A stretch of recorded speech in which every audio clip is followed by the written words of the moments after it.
Durante la primera fase de la campaña del norte en la Guerra Civil Española, el 26 de abril del año 1937, el mando alemán de la Legión Cóndor, que combatía junto al bando nacional, decidió atacar el pueblo vasco de Guernica.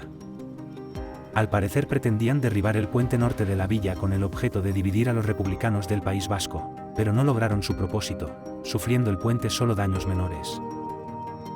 La villa se incendió y los bomberos de Bilbao no llegaron a tiempo, muriendo unas 126 personas, lo que se aleja de las cerca de 2000 víctimas que afirmaban muchos medios, especialmente internacionales.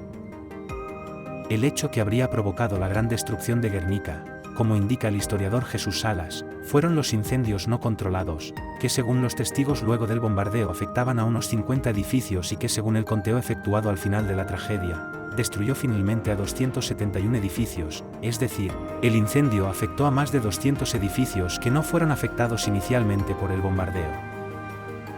El bombardeo, que según el historiador Juan Flúger, no habría sido conocido, ni autorizado por Franco, fue brutal, ya que se descargaron sobre el centro de la villa una lluvia de proyectiles de todo tipo, entre las cuales se encontraban bombas incendiarias, que provocaron que se incendiara Guernica, cuyas construcciones eran fundamentalmente de madera. Este hecho se transformó en el primero en el cual se atacaba a la población civil, en un lugar sin interés militar, ni estratégico, aunque esta última afirmación es polémica, ya que otros historiadores destacan justamente lo contrario, al señalar que la villa vasca albergaba 3 batallones del ejército vasco, una fábrica de municiones y al menos 7 refugios antiaéreos, lo que da cuenta de que sus autoridades la consideraban un posible blanco de ataques.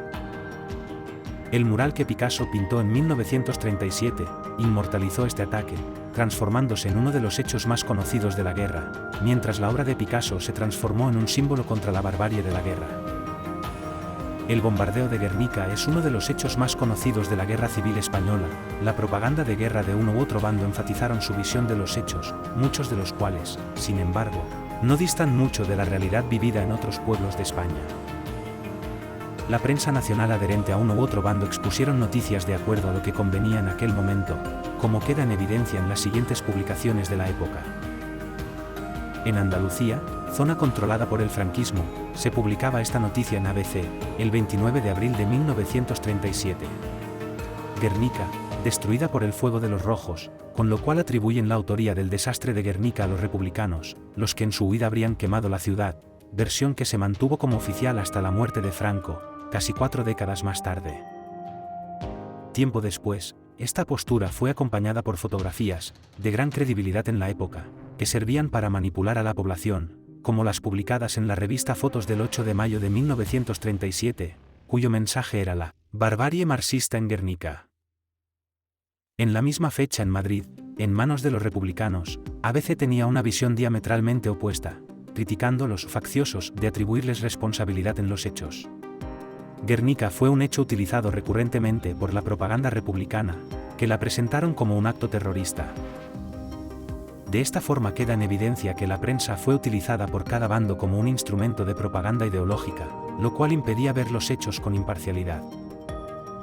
Aún hoy la tragedia de Guernica parece magnificada fruto de los medios de prensa y la obra de Picasso, todo lo cual ha creado una memoria colectiva sobre este hecho que es reconocido a nivel internacional y que contrasta con hechos similares donde ha primado el silencio y de los cuales poco se habla, como es el caso del ataque del ejército republicano a la población de Cabra en Córdoba el 7 de noviembre de 1938. En el ámbito internacional existía más libertad para publicar, aunque ambos bandos imponían restricciones y censuraban a los periodistas que enviaban despachos desde las zonas que cada bando controlaba. En este escenario se generaban las noticias que luego se publicaban en el extranjero. Respecto a Guernica, destacó el periodista británico George Steer, quien en una crónica del New York Times, el 28 de abril, publica Historic Basque Town Wiped Out, Devil Flyers Machine Gun Civilian, donde señala a los nazis en apoyo al franquismo, como responsables de ese ataque a civiles. El artículo relataba minuciosamente el desarrollo del bombardeo, entregando detalles sobre los modelos de los aviones alemanes que habían participado y características técnicas de la munición empleada. Se destacaba el hecho de que Guernica se encontraba lejos de la línea del frente y en que no tenía parangón en la historia militar, una versión de los hechos, sin duda, más imparcial y cercana a la realidad.